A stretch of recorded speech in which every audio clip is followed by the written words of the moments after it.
Hello everyone, and welcome to a very spooky episode of The Late Shift on this night of darkness and chaos, where I am finally allowed to host a podcast, so I shall be your anti-host. I have 4 very special guests with me here on this hallowed night, divided into 2 teams and a dog. It's the Hound.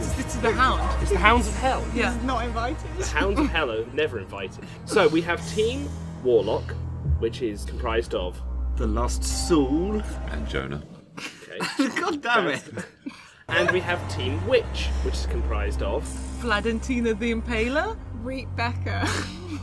Okay, and that is our teams. So immediately, 1 point goes to Team Witch for having 2 spooky themed names. So they are on 1-0. No, just because Jonah's terrifying enough on his own, he doesn't need any spooky. Yeah, I am the statement. Yeah. He's cut through comments. Today we have a spooky themed version of our usual broadcasting. I will be going through all of the terrible things that happened to you today.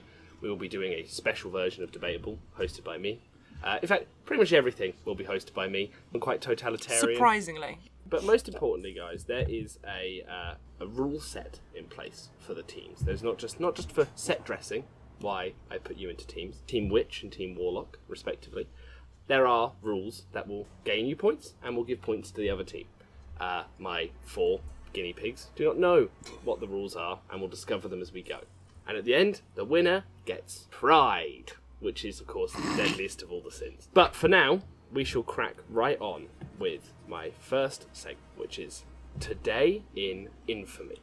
I will be talking about the worst things that could happen to you on the 31st of October, the spookiest night of the calendar. Is it just me that's terrified to say anything just in case it gains or loses points? Like, all of us are just kind of being quiet and watching James just tentatively just like... I'm just afraid of James in general. Good. The anti strange. We forgot to say. Yeah, I was going to say, should we introduce Becca? Yes, we have a very special guest of us in this episode. It is our friend Becca, who is our token goth for this Halloween mode. And I mean that in a traditional sense, as in sacking Rome, living the nomadic Building beautiful life. buildings. Yeah. So, Becca, tell us a bit about yourself. Why do you feel like you should be allowed here? They won't have me anywhere else. That is the late shift way. So we will get on, and we will learn more about Becca as we go, because We've never met her before. Even me, the anti-host, is not cruel enough to give someone a job interview and record it. So there are some evils that even I won't do. But we will move on to Today in Infamy. I do love this. I love this. The way that you're just looking at me with abject terror. Right? As soon as an arbitrary point. Jonah, you're doing your usual thing. Jonah's waiting for his cue to fall asleep before the creepypastas. During. It's usually the first tale that kind of sets you off to sleep. The lullabies that send him to sleep. Still just got such a soft voice, you know? Oh, that's a point first. 1 to 1. Complimenting Saul is apparently A crime. No, it's a point for Team Warlock. Oh, okay. Is it complimenting each other? I don't want to trust this. Interesting. We'll have to find nice things to say about Saul. And no points were allocated. Actually, crushing silence in itself gets them a point. So there's 1 point to witches.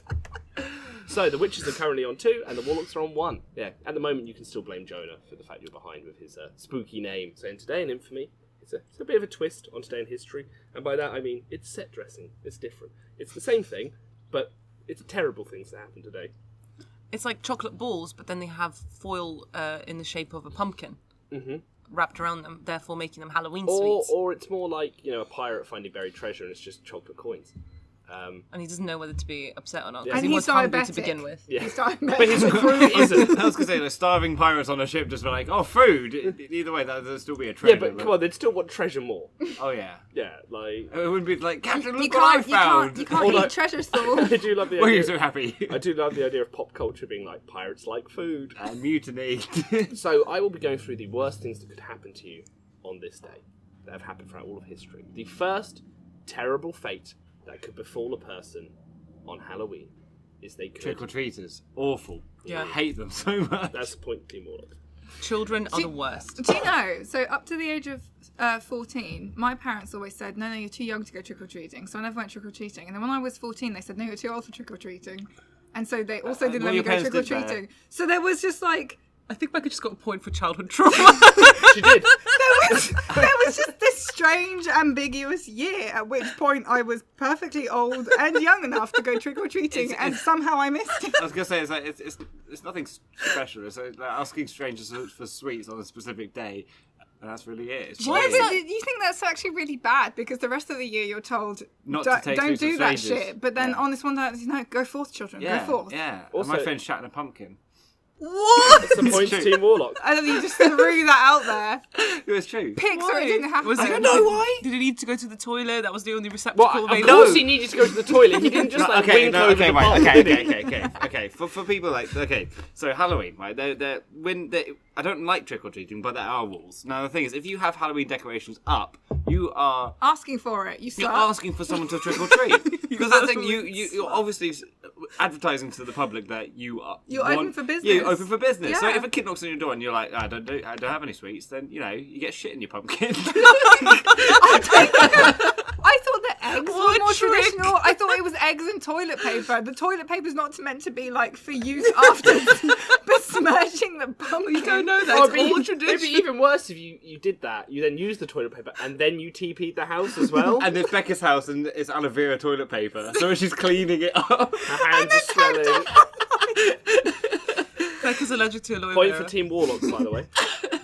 Aloe vera, Val. I don't know why you call it aloe vera. Because that's how you say it in Russian. Oh, that's fair enough. But there's no Y in it. So, the first terrible thing that could happen to you today is, Being born. well, Jeez, arguably. Becca. No, it's true because like your birthday's wasted. Yeah. You're now forever the Halloween I child. actually did Nobody comes to your birthday I did dressed know, up as themselves. I did know a person. You're like, who are my friends? Can I trust them? Like, who are they Every behind birthday the party, mask? yeah, every birthday party fancy is dress. fancy dress. Whatever you do. I used to know a person. Just the one. One of my friends. I used to know a human being. No, I used to know a girl who was born on Halloween, and she was part of a kind of a cult. triumvirate friendship group. Her and her two friends, and her two friends used to bully her when they were younger because they used to want to play fairies, but they used to say she couldn't be one because she was born on Halloween and she was cursed, and would not let her be a deep, man. fairy.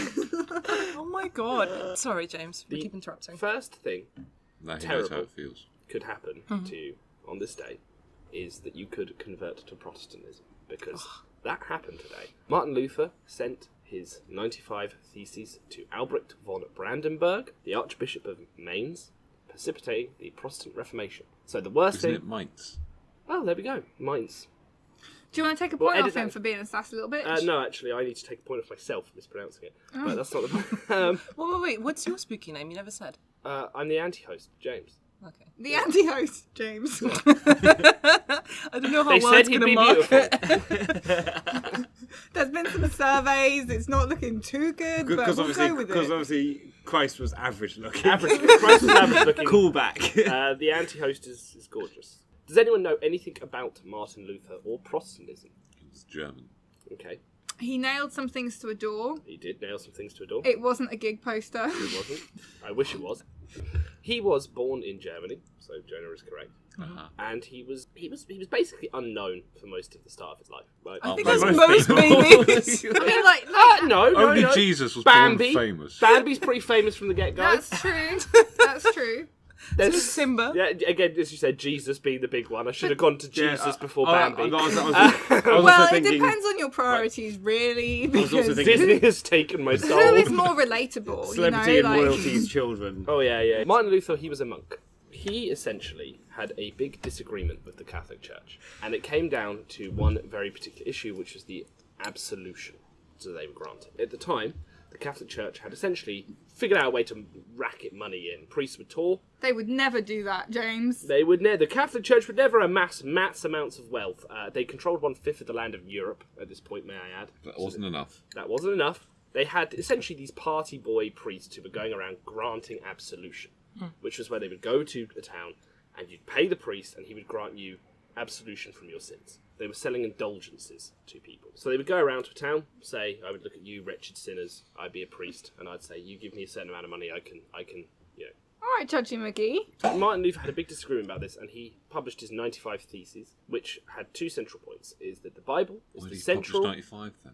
He was all wrapping into two main arguments. So his blog spot, anyway, Yeah, as you so were anyway, saying. Martin Luther's blog, which is the hottest blog probably to ever drop. First point he made is that the Bible is the central religious authority, and that humans may reach salvation only by their faith and not by their deeds. So he essentially said a priest cannot grant you indulgences. He can't grant you absolution. So, but you can believe in God and just kill loads of people. Provided you make it up with God on a personal level, yes. That's the big You're like, difference. level with me, G. For example, that's You why... killed loads of people, Yeah. Moses time. So, But I said sorry. Did he say sorry? I don't know. Well, after the flood, there was a rainbow. I think it's meant to be an apology. Sorry. Also, Sorry. gays are cool. Sorry about it. No, not in the Old Testament. It's very much the opposite thing. Do you think God's furious at that then? Old Testament God? I reckon New Testament God's okay with it. Just the church. yeah, New Testament God is very different from Old Testament God. I think they're different lads. You think they're different lads? Yeah, it's like in Paradise Lost. Like No, no. I think Lucifer actually he did get in there and like Guys, take guys, over. this Don't be edgy. Lucifer getting in doesn't mean like it's going to be great. That's kind of the point. guys, what happened is God hit a midlife crisis. He decided to experiment. He did a lot of drugs. He smoked some weed and then his mind just Becky, opened. he did more than fucking weed to change from burn all the gays to be okay with fucking everything. This guy did loads of acid and had an existential trip. Weed is not the be all and end all. God tried all the drugs. There are other drugs available at your local drug dealer. Yeah, oh my god, that's what they do in BBC. Also, I feel Every like- time I they feel show like- a product, I'm like, would I lie to you? They always go, alternative tea brands are available. I Just also so you know. feel like only like Seth Rogen and his cohort are like genuinely so weed focused. They think God, the almighty kind of creator, would care about weed above the others. Because if you were a god and you could do what you want, you'd be burning you'd be smoking god drugs. Like the kind of things that if you were to give to a mortal, their soul would evaporate. Yeah. And you'd be like, oh, shouldn't Like, get what- that to him, that's god drugs. Isn't that just bath salts? The thing is, Crocodile He to would- the max.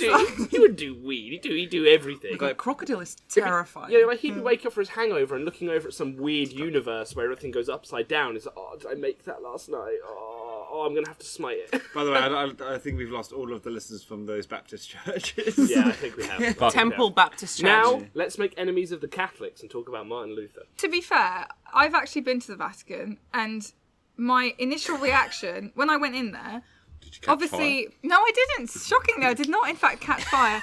Whilst obviously from like an aesthetic and artistic point of view, it was beautiful and very overwhelming. I also felt this sense of almost like disgust because it was too much. Like the whole thing was just like, just let's show our splendour. And I could totally Like a understand. white chocolate cheesecake. Yes, absolutely, like a white chocolate cheesecake. And I could totally see how, you know, as a poor medieval peasant, you making pilgrimage all the way to Rome, you come into this incredible building that's just more amazing than anything you've ever seen.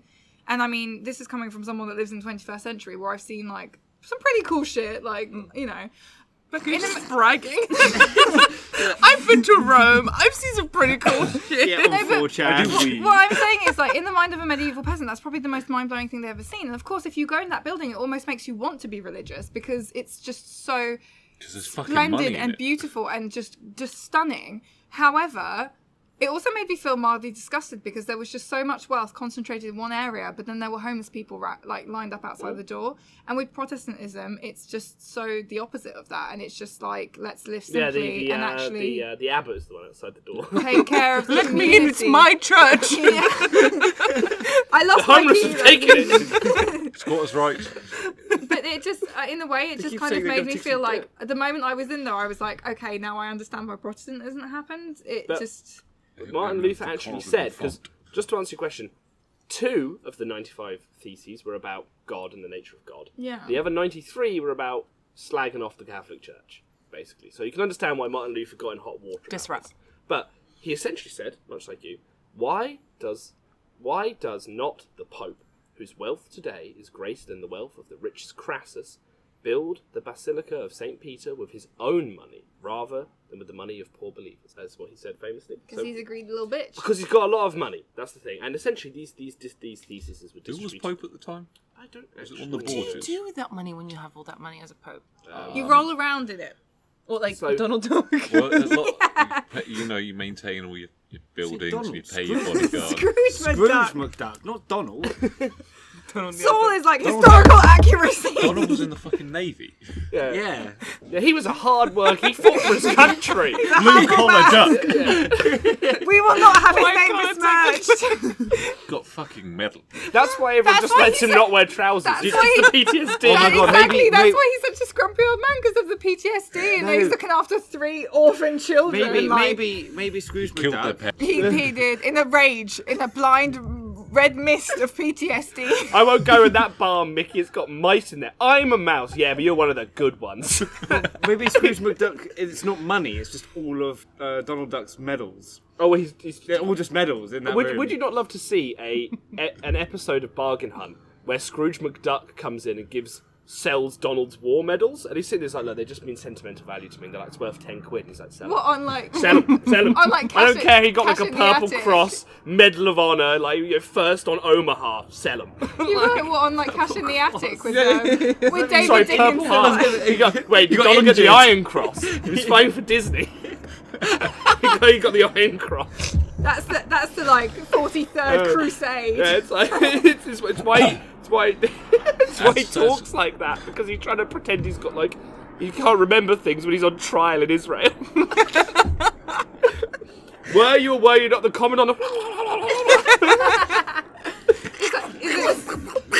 Is Percy Pig similar then? Percy Pig. Oh yeah, no, called. they were all in Were the you SS. responsible for rounding up Looney Tunes, slaughtering them en masse? Sorry, did you, I Mum? was Did only I fucking following- stutter? I was only following Mickey's order. Anyway, and back to Martin Luther. So He Martin was Luther, not a Nazi. he was not. He was. And he was did a not have Christian did man. not have a Christian dream. In fact, No, but Martin Luther King Jr. was named after Martin Luther. that does not shock me. Yeah. Did Martin Luther King Jr. Didn't he have a Baptist church, not a Protestant church? Baptism is a form of Protestantism. Oh, okay, I didn't know. Hey, I so- thought there was a. Martin Luther published his hot blog about, and So many retweets. they were. It was just distributed all around Germany. They found their way to Rome, and Luther was summoned before one of the cardinals of Germany, and asked to defend himself. The two men met, and like all good religious discussions, neither of them budged an inch, and they both left. So Martin Luther was inevitably accused of heresy on November the 9th, 1518. Basically because his writings conflicted with the teaching of the church, which promoted, absolutions and indulgence. So loads of commissions were sent after him. He was a wanted man. The commissions were, and as you can imagine, papal commissions came and they gave a very non-biased opinion of his writings and his teachings, and they came out saying that he was a heretic. And Do you know what's really But- sad though? Is that actually his teachings, they advocate for like love marriages. If you read his Progressive. writings, they're really lovely. Like he talks about his wife in the most loving, respectful way, and he says that a man and woman should marry for love because then there'll be a proper Not partnership. gays who have to have arranged marriages. Well, that's like a whole other thing. But no, Arranged marriages. What? it was very pro love match because it was saying, a man and woman, they should have a partnership That's and the they name should of the work blog, wasn't together it? like Love under match. God. yeah, his writings were condemned. The Papal Inquisition reported that his writings were scandalous and offensive to pious ears. And finally, on July 1520, Pope Leo X issued a papal bull, which is a kind of public decree, a papal bull, that essentially said that Martin Luther was a heretic and gave him 120 days to leave Rome. Martin Luther, Eviction notice, he just basically. Luther just said no. Not Idris Elba. No, Martin Luther said no. And on January the 3rd, 1521, Leo excommunicated him. And he was then sent back to Germany. Where With he his appeared, massive balls. where he appeared before the Diet of Worms, which was a big kind of meeting to discuss. It's a very weird name, but he was basically a big kind of court session where he was brought before the Holy Roman Emperor Charles V, and he was he was basically accused and put on trial. And he said famously, "Here I stand, God help me, I can do no other." And the Holy Roman Empire responded by saying, "Yeah, all your writings are going to get burned." And Martin Luther just kept resisting, to be honest. He ran off and he hid in a town. I cannot pronounce the town's name, forgive me. He went to this town.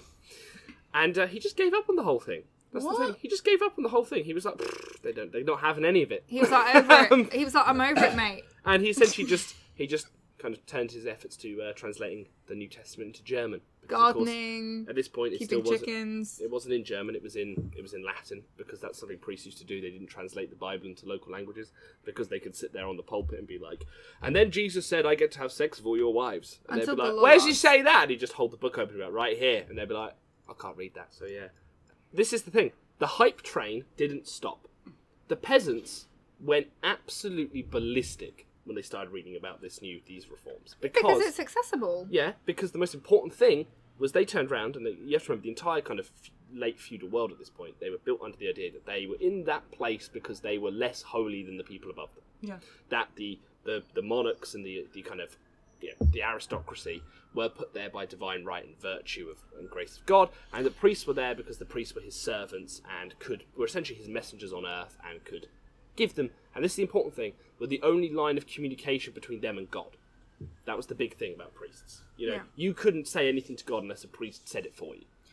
So, when Martin Luther turned around and said, absolutely not, your relationship with God is your own and personal, the peasants just turned around and were like, then why do I spend my entire life digging up trenches and putting shit in them?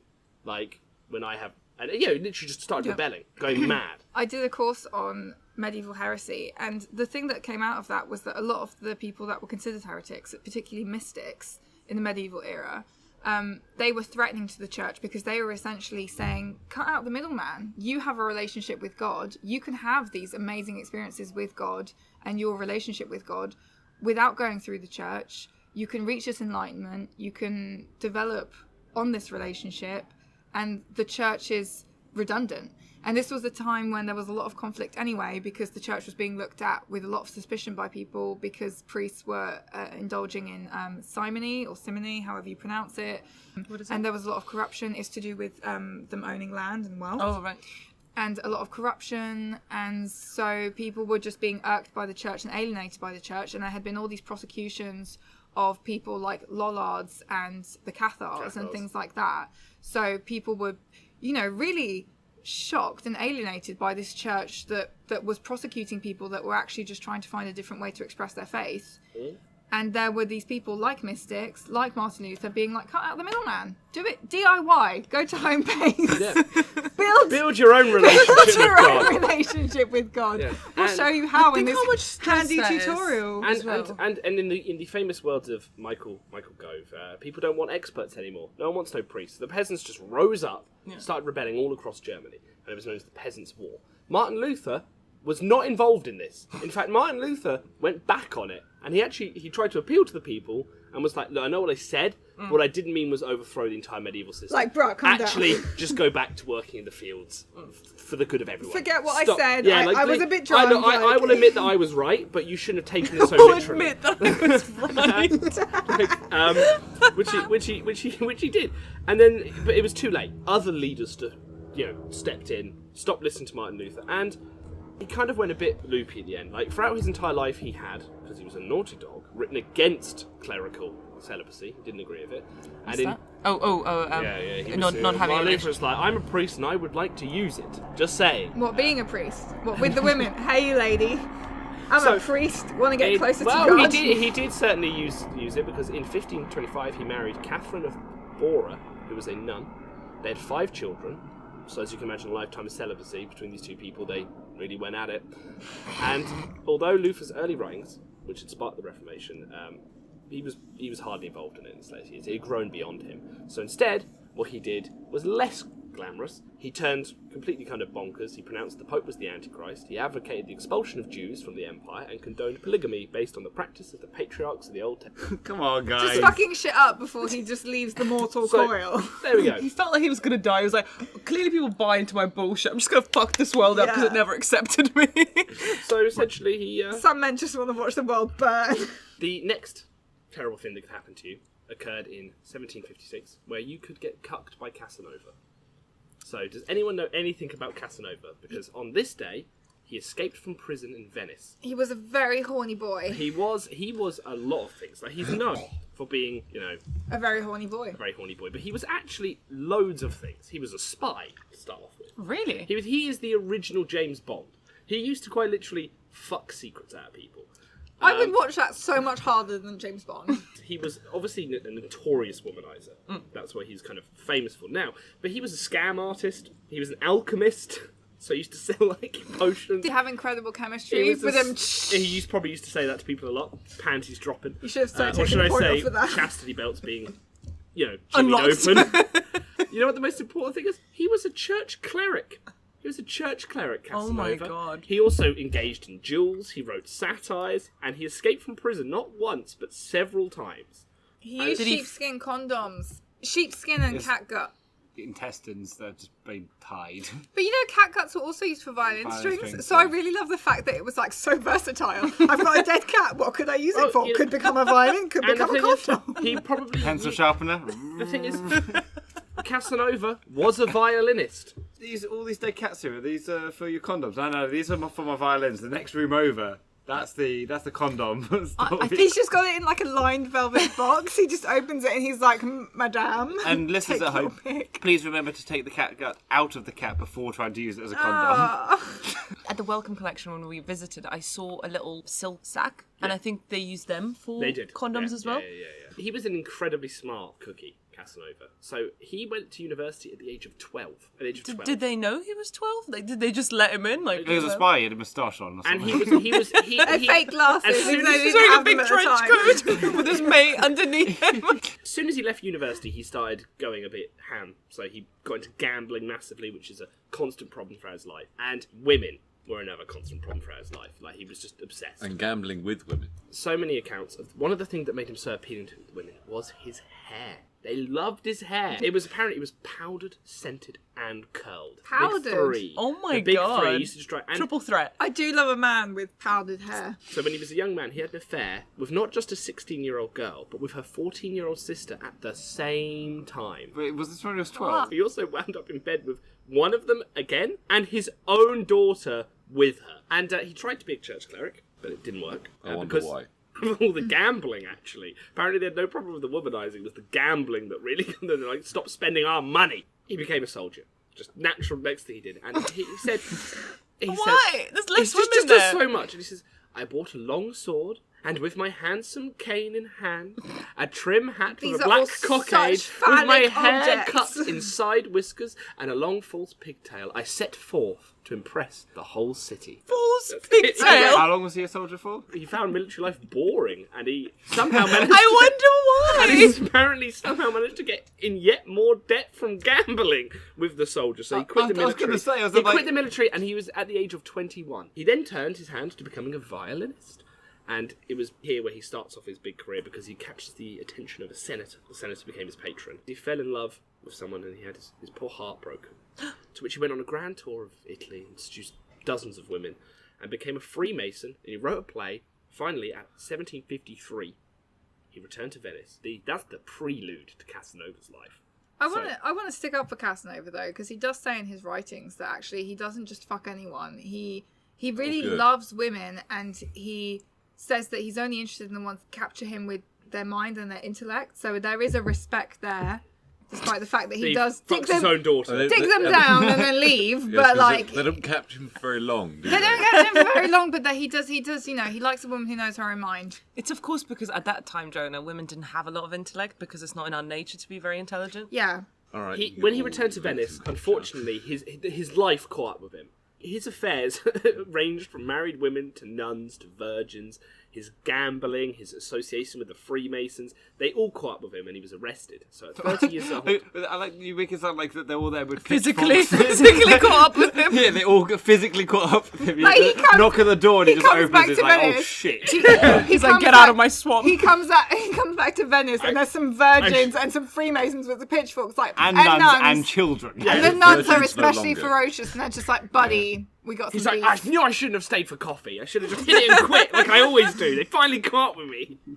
And he was arrested by the Venice Tribunal. So the reason they said primarily they Did were they chase arresting him on boats? Did they chase him on boats? There was no gondola chase yet. That would have been amazing. Imagine He a was gondola chase. primarily arrested for what's missing quote from my unquote life. public outrages against the holy religion, and he was then imprisoned in the Leads, which is a prison where he remained for 5 years. It was called that because it had lead plating covering the roof, and it was thought to be completely inescapable. But he It was so pitch black and had such a low ceiling that Casanova couldn't even stand up straight. And it was Bless him. located on the top floor of 5 in the Doge's palace. So, right under. Oh, wow. Like the rest of the prisoners, it was heavily guarded, and escaping seemed impossible. He used his Fluids. fierce erection to just But the thing burst. is, it had lead tiles, and it was on the most popular building in Venice, like the most famous building. So, to get out over the roof, not being seen while clattering along these lead tiles, was thought to be impossible. So he was sentenced to 5 years in prison. And after being in there for 13 months, his patron, the guy who supported him, convinced the keepers to move him, and Casanova was heartbroken. Not because he loved the spell, but because he was so close to breaking out. So one day when he was on a walk, he was allowed to take exercise in the prison attic. How generous. And he found a piece of black marble and an iron bar. He'd shaped the bar to make a chisel against the totally marble, sounds like and started to Skyrim. dig through the wooden floor beneath his bed. He knew the cell was right above the chamber of the Inquisitor, an issue he'd deal with after he escaped. Bits of ceiling coming down. It's coming down. He's like, I hate working here. This entire story just sounds like a Skyrim quest. No, it sounds mental. I'm sorry, but he's just in his cell and he just happens to find like a fucking crowbar and a piece of black marble. That is just Skyrim. So he's moved, and he's really upset because he's about to break out. And he's moved to a larger, more lit cell. He got an upgrade. But he was really, really upset. There was a priest living above him, and the priest would read. Was also digging down to get. I've heard things about you, Casanova. I'm done with the clergy life. So I'm coming, winky face. No, and Casanova and this priest would like to read, and they like to exchange books. And the guards took foreplay. a bit of a soft spot for them and let them exchange books. And Casanova wrote a note using mulberry juice for ink and stuck it to the book's spine. And the two started writing back and forth. What, him and the priest? Him and the priest. Wait, And the priest, surely the priest wasn't in prison then? The priest is in prison above him. Oh, I The priest is in see. prison- Why was the priest in prison? What was he in prison I for? don't know. Being a It was priest. Martin Luther. So Casanova convinces this priest. He says, "All you've got to do is break through the floor to my cell. We'll Both be get away." together. So the priest's called Balby, by the way. Of course he was. Why wouldn't he be? That's again a very He'd Skyrim made name. a spike. He'd No, made a this is spike. Venice. This is Venice. This is A Venice. Balby. Yeah, Balby. He made a spike, and he hid it in a Bible, which he carried under a big plate of pasta. James, are you making No, this up? no, I'm not. After weeks of work, the priest broke through, so he put a big plate of pasta on the pit. That's so laborious. This reminds me of this story about Auschwitz, where there were these Polish women that were hiding gunpowder under their fingernails, and then after like fucking God knows how long, they managed to use this gunpowder they stored up to blow a hole in the side and make some people escape. And everybody got hanged because, of course, because Nazis. But can you imagine how fucking contrived the plot that is? Being like, I have a plan, guys. We're going to hide gunpowder under our fingernails. Yeah, well, Hide a Bible with Can a I- steak in it under a fucking bowl of pasta. You have to maintain that bowl of pasta because if it looks mouldy, they're going to take it fucking away. Can I point out that Casanova is the original bard in Yeah. D&D? Like, that's what he is. The worst thing is that after weeks of work, the priest broke through the floor to discover there was a new problem, which is that Casanova had a cellmate. I love it. I'm so into it. I'm so invested. This cellmate was a spy for the Doge. So he's basically spies for the Doge's like secret council. Apparently the spy immediately told Casanova this. Casanova played on his cellmate's extreme faith. The two of them heard the priest digging, and Casanova said he was an angel. James, have the you- guy believes. So this priest comes through the floor, and this spy is convinced he's an angel. Oh my god. Pried their way through the roof, because it was right under the roof. Using sheets, blankets, and even a mattress cover that Casanova had cut up and tied together to make a rope. Not cat guts. They then hoisted themselves onto the roof, but it was too far to jump, so Casanova searched like everywhere. Of course, he was in a cell, so he couldn't Yeah, find and anything. he knew that he found a crowbar and a fucking Yeah, rock so he before. so after an believed in hour, he himself. saw a window that was 2/3 down the roof slope. Using his pick, he tried to pry off the grate of a window, and it included Casanova almost sliding off the roof to his death. He was able to get him and the priest inside. There is no mention of the other cellmate, so I feel like he's maybe just still probably there, like, died. praising. So after resting on this window, the pair broke a lock, walked into the palace corridor, and strolled out the door. Yeah, because at that point your balls would be so big. They you'd just be strolled like, out the door, "Mate." and this is the thing. They then escaped by gondola. He wrote, "Thus did God provide me with what I needed for an escape, which was to be of wonder, if not a miracle. I admit that I am proud of it." That's how Casanova escaped from Oh my Venice. Oh god, I hope him and Balby made love there. When I read that don't story, see I just Balby thought it's mental. It's like a genuine D&D campaign. How he Such the part with the pasta. I love the idea of like the guards like keep looking in his room, just like still hasn't finished the patch, so I won't take it from him. these Italian guards looked at him like big bowl of pasta on the floor. The priest looking They suspicious. had They're like, such respect for pasta. They yeah, were they're just like, like, "No, it's no, our national dish. Superman's pasta. We're not monsters. And it's the fact that he broke out on Halloween as well. That's crazy. You could make a film about that event. Just That's- that one event. yeah. The escape from the Venice I prison. can't believe there Like isn't a Escape film. from Alcatraz, but Casanova edition. No. Why are you making it sound like a prank invasion video? No, it's Today, guys, we're breaking out of prison in Venice. it's Fucking the, Casanova style.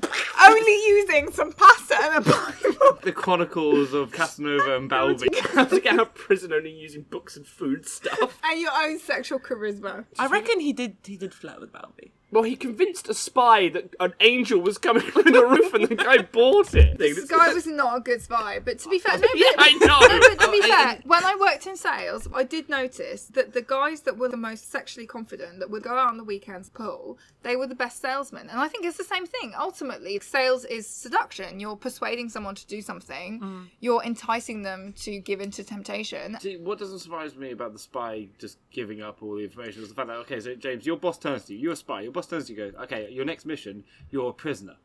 To be like, your next mission, is to go to prison. Mate, you're just getting rid of me. You're looking after the Grand Fuckmaster of Casanova. Was the spy actually imprisoned, or was he there as a spy? I don't know, but it's the fact that he was a spy for the exact person who didn't want Casanova to break out of prison, and he was like, an angel is coming through the roof. The next terrible thing that could happen to you on Halloween is you could get lynched by a dictator. For the A-grade tier dictators, not at all hapless idiots out there like Benito Mussolini, who was not only made Premier of Italy on Halloween, which seems a bit ominous, but he was also nearly assassinated on this day by a 15-year-old called Antonio Zamboni, who was lynched on the spot. Was he one of his students? Because obviously Benito Mussolini was a teacher before he started his political career. He was a journalist. Technically, yes, he was a journalist as well as a teacher.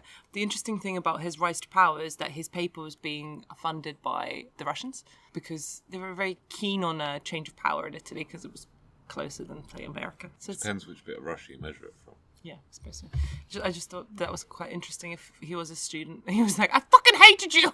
I still don't know what the difference between stalagmites and He actually Stalagmites. Tights go down. Tights go down. It's really simple. Tights go down. He was actually an anarchist, the Kiss. Did he wear ripped up jeans and safety pins? No, he lived in exile in southern France where he came up with his idea and met kind of like-minded people who were anti-fascist.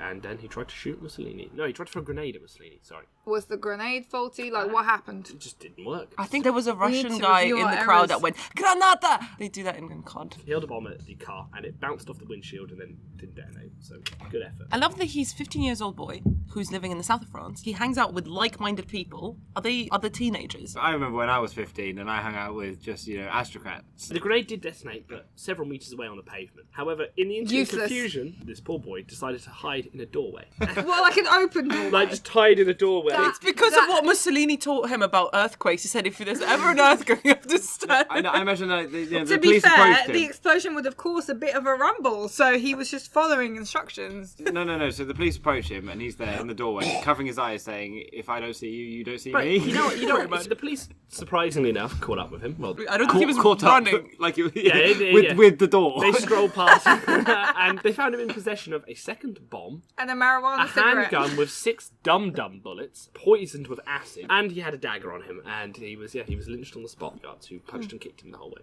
So, the next terrible thing that could happen to you on Halloween is you could get abducted by a serial killer. Because in 1974, Ted Bundy made a woman called Laura Amy disappear in Utah. I don't think he made her disappear. I think he killed her. Yeah, but that is in a way disappearing. The other night, James said that if I was a conscience, I would be Ted Bundy's conscience because I make way too many excuses for shitty men. At least try not killing her. I'm not. Do you feel bad about it? Not really. Well, maybe you might. So, does anyone know anything about Ted Bundy? He was quite good looking. Was he the one that was like a politician, or was that Gacy? It's Ted Gacy- Cruz. Yeah. No, Ted Bundy was the textbook organised killer. He's the one that the organised killer profile of the FBI is built around because he was very charismatic, very meticulous, whereas a lot of serial killers are very disorganised and will come Yeah, out. because the filing system is the main thing when someone rapes. The and filing murders system is people. always the most important thing in everything, Becca. If someone's desk is a mess, there's some bodies in the basement. That if the pen desk is pot, a mess or too clean. I mean, you're like, that pen pot don't look right. Let's look in the crawl space. I've got a little fact about Ted Bundy, I think. I heard that one of his victims managed to escape after he bludgeoned her. She had a head injury. She ran out into the street, managed to run into a couple that were driving by in a car, and she was basically saying that she needed to go to the police, all this stuff, but she was obviously still very much confused because she was concussed. Obviously, Ted Bundy ran out after her, and he managed to convince the couple that they were just a couple that had a row. So they left her there and drove off like nothing happened, and she died. Assholes. He killed a lot of people. Primarily women, though. Primarily women, they all kind of looked the same. He detected at least 7 women before this. They all looked remarkably similar to her. All of them had long dark hair that was parted in the middle. That's what his mother looked like. Imagine your parting being the difference between you departing and not. He used to wear a cast on his arm to appear less threatening. Oh yes, I remember this because I went through a phase, as all women must do if they Wearing wear a cast. If they wear black nail polish, all women must go through a phase where they're really into learning about serial killers. He would basically What kind of ask. fact is that? What kind of correlation? Women who wear black nail polish, women who like learning about serial killers. Same person. There's definitely a graph out there somewhere. But he would ask women to help him get groceries out of the back of his car or something because obviously he was like, oh, my gimpy arm, help. He was like in a leather. Just like bound in latex. Sorry, my dominatrix has bound me a bit too tightly for the shopping today. Yeah, and he The would ask couple's them, disagreement. no, he would ask them to get something out of his trunk and then he would kill him. Yeah. Honestly, it's just rude. He broke out of prison when he was arrested. He did. Not the same way as Casanova, I'm sure. No, Not as he climbed out the window. There of was the no courthouse library. pasta involved. Which I want to know is, if you had just arrested America's most notorious serial killer, would you keep him in a courthouse library? Well, the thing is, The books will distract. wasn't he notoriously underestimated because of how reasonable he is? And Yeah. loads of interviews with him, for lack of a better word, he's good talent to have for a television program because he's good at explaining himself. He's very charismatic, and he's all there. He's not insane. He's the poster boy for serial killing, if there can be such a thing. I don't think we should reward him. What was his last words? I'm too drunk to taste this chicken. That was Colonel Sanders. Didn't Ted Bundy write letters to the families? No, you're thinking of Albert Fish. I know this because I wear black nail polish. The last terrible thing that could happen to you on this day is you could be assassinated by your own bodyguards. So, in 1984, Indian Prime Minister Indira Gandhi was assassinated by her bodyguards. To no one's surprise. Jonah, you know about this? Oh, yeah. Yeah, You no, make it sound like he was in on it, like the way that you Jonah said was one that. of the 2 Sikh bodyguards that killed him. That's why he wears his hair so short now. He's trying to dissuade them from recognising him. yeah, I've completely broken with all the main tenets. Yeah, so Jonah, Yeah, Indira Gandhi was not related to Mohandas Karamchand Gandhi at all. She was related to Jawaharlal Nehru, who was the first Prime Minister of India. She was his daughter. So she started well, and then... No, it's the thing, she was democratically elected. She then, in the middle of her tenureship, had something called the emergency, where she just essentially made herself dictator. Like, declared martial law in lots of different parts of India, and went around like slum clearing and forced sterilising people. And then at some point a Sikh extremist group took over the Golden Temple in, I forget where it is, somewhere in northern India. Really important place to Sikhs. And Indira Gandhi just sent in the Indian commandos and cleared it out, blew bits of it up. It was a long siege. To no one's surprise after that, the Sikhs she had guarding her decided to kill her for shitting on one of their holiest sites. And in response, all the Hindus in India kicked off, murdered 3,000 Sikhs in the streets. Oh my god. she was pretty much everything Jonah said here. She walked past them at her own gate, and as soon as she crossed the gate, the two guards just opened fire on her. But she'd had these guards before she'd fucked the Sikhs and saw no reason to change them afterwards. Yeah. First shot 3 times in the abdomen with a .38 caliber revolver, and then the other bodyguard fired 30 rounds from his Sterling submachine gun into her after she'd fallen to the ground. Jesus. 30 rounds feels excessive. Whole That's a magazine. Yeah. That's just beyond. You know they're dead. She was still alive. Jesus. Wow, maybe they just kept missing. That's awful. They were bad bodyguards in so many ways. 30 rounds and she was still So alive. 30 had hit, 23 had passed through her body, while 7 were trapped inside. What is the beef between the Sikhs and the Hindus? I Well, don't know this is the thing anything that between there them. had been... Do I say beef? To the Hindus? Yeah. Usually not much disagreement, but Indian politics had regionalised. It had just been under the International Congress under her father, but after that these kind of local power blocks had taken over, and one of the ways Indira Gandhi got to power was she catered to the power blocks, and one of them from northwest India was pretty much a Sikh religious power bloc. But India doesn't tolerate any religious separatism. They do tolerate linguistic separatism, though, because it's a different thing. But you get languages tied to religious groups, so sometimes that's a way for people to do it. So essentially, she catered to this group. It gained a lot of power, and then broke away. Kind of started disagreeing with her and occupied this temple as a sign of protest. Like, armed extremists took it over. And so the beef pretty much started from the moment she had her commandos throwing grenades around the Kaaba in Mecca. Because they perceived her as a symbol of Hinduism, because she was destroying something that was Sikh. No, it was more of a government thing. She wasn't like Modi is now. Like, her Hinduism wasn't a big part of the politics, much like her father. Like, Indian politics likes to pretend it's secular, She survived for 2 hours and 50 minutes before she succumbed to her wounds Oh my god. after being shot 30 times. So to reinforce what Jonah was saying about the kind of dictatorship, her son took over, was sworn in 4 hours after she died. Wow. Just straight kind of hereditary despotism there. Yeah. She had a weird thing during her political career. She, like I said, she was democratically elected. She essentially then switched to a dictatorship. Which she didn't really need to do because she was elected Democrat. Well, no, to hold on to power. Yeah. She then retired from power and then ran for election later and was re-elected. So she had the popular vote anyway. It That's was- so weird. But I think that her dictatorship was to force through a lot of this unpleasant stuff, like sterilising people and knocking down slums and bulldozers. And it's the end of Today in Infamy. The Hounds of Hell are calling, and Saul is going to tell us some spooky stories